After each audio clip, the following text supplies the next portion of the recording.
اعوذ باللہ من الشیطان الرجیم بسم اللہ الرحمن الرحیم الحمدللہ رب العالمین الرحمن الرحیم مالک یوم الدین ایاک نعبد و ایاک نستعین الصلاۃ والسلام علیک یا رسول اللہ وعلی آلک و اصحابک سیدی یا حبیب اللہ۔ اسلامی باتیں چینل سے قاری محمد ریاض قریشی کا سلام۔ السلام علیکم ورحمۃ اللہ وبرکاتہ۔ پاکستان میں اور پاکستان سے باہر سننے والوں کے لیے ہم دعا گو ہیں کہ اللہ آپ کو تمام بیماریوں سے نجات فرمائے، اللہ آپ کی روحانی، جسمانی، اندرونی، بیرونی بیماریاں دور فرمائے۔ ناظرین محترم، جیسا کہ آپ جانتے ہیں کہ حال ہی میں ایک شخص نے حضرت ابو بکر صدیق رضی اللہ تعالیٰ عنہ کے بارے میں جو گستاخانہ الفاظ استعمال کیے، جو گستاخی کی، اس کی ہم بھرپور مذمت کرتے ہیں۔ حضرت ابو بکر صدیق رضی اللہ تعالیٰ عنہ، آپ حضور صلی اللہ علیہ وسلم کیا فرماتے ہیں اور کیا مقام ہے ابو بکر صدیق کا؟ حضرت عائشہ رضی اللہ تعالیٰ فرماتی ہیں کہ یا رسول اللہ صلی اللہ علیہ وسلم کہ میرے والد کی نیکیاں کتنی ہیں؟ آپ حضور صلی اللہ علیہ وسلم فرماتے ہیں کہ اے عائشہ، صدیق کی نیکیاں اتنی ہیں کہ آسمانوں کے ستاروں سے بھی زیادہ صدیق کی نیکیاں ہیں، اور صدیق کے احسان جو مجھ پر ہیں وہ میں دنیا میں عطا نہیں کر سکتا، اس کا اجر اللہ ہی قیامت کو دے گا۔ دنیا میں کوئی شخص ایسا نہیں کہ جس کا میں نے صلہ دنیا میں نہ دیا ہو، لیکن صدیق کے اتنے احسان مجھ پر ہیں کہ اس کا اجر اللہ ہی دے سکتا۔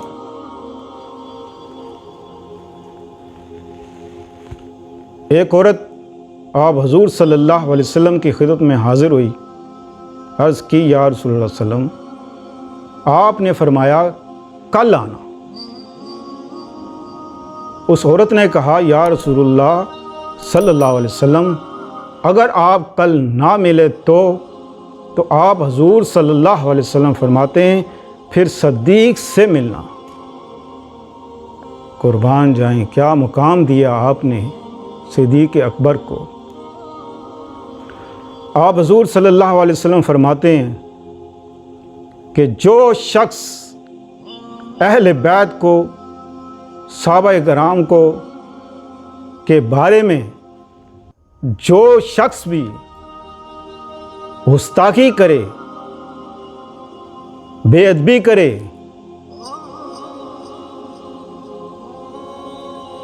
اللہ پاک نے اس کے اوپر لعنت بھیجی ہے۔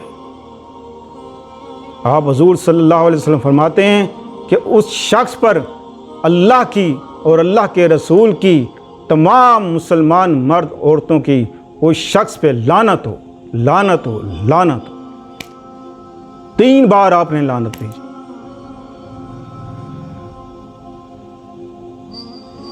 تو ایسے نہ جانے کتنے لعنتی لوگ ہیں، وہ کسی کے منہ سے نکل جاتا ہے اور کچھ دل میں بغض رکھتے ہیں۔ آپ حضور صلی اللہ علیہ وسلم فرماتے ہیں کہ عائشہ،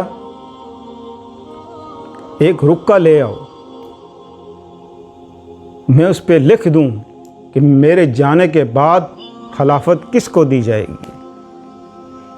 حضرت عائشہ فرماتی ہیں کہ یا رسول اللہ صلی اللہ علیہ وسلم، سب لوگ جانتے ہیں کہ خلافت حضرت ابو بکر صدیق رضی اللہ تعالیٰ عنہ ہی کو ملے گی۔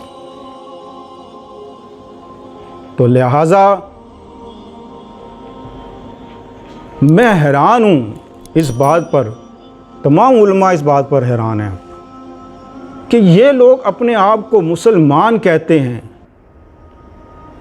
اور صحابہ کرام کے بارے میں ایسے الفاظ گستاخی کرتے ہیں، بے ادبی کرتے ہیں، اور پھر اپنے آپ کو مسلمان بھی کہتے ہیں۔ یہ کون سے مسلمان ہیں؟ قرآن میں بھی ذکر ہے ابو بکر صدیق کا، 2 یار کا۔ بے شمار حدیثیں آپ حضور صلی اللہ علیہ وسلم نے ابو بکر صدیق رضی اللہ تعالیٰ عنہ کے بارے میں فرمائیں۔ اور یہ گستاخ جو اپنے آپ کو مسلمان کہتے ہیں اور صحابہ کرام کے گستاخ ہیں، اور ان پر اللہ کے رسول کی، اہل بیت کی، تمام صحابہ کرام کی، تمام مسلمان مرد عورت کی ان پر لعنت ہو۔ آپ سے گزارش ہے کہ اس ویڈیو کو زیادہ سے زیادہ شیئر کریں، لائک کریں۔ جتنا آپ اس ویڈیو کو شیئر کریں اللہ تعالیٰ آپ کو اتنا ہی اجر دے گا۔ آپ اس کو لائک کرنے کا مقصد میں یہ سمجھوں گا کہ آپ نے بھی اس شخص پر لعنت بھیجی ہے۔ اگر ایسا ہوا تو آپ کا شمار مومن لوگوں میں ہو جائے گا، کیوں اللہ نے فرمایا، اللہ کے رسول نے فرمایا تمام مسلمان مرد اور عورتیں ان سب کی لعنت ہو، کس پر؟ جو گستاخی کرتے ہیں صحابہ کرام پر اور اہل بیت پر۔ لہٰذا آپ لوگ اس ویڈیو کو زیادہ زیادہ شیئر کریں، لائک کریں اور اپنی دعاؤں میں یاد رکھیں۔ انشاءاللہ ملتے ہیں اگلے پروگرام میں۔ السلام علیکم ورحمۃ اللہ وبرکاتہ۔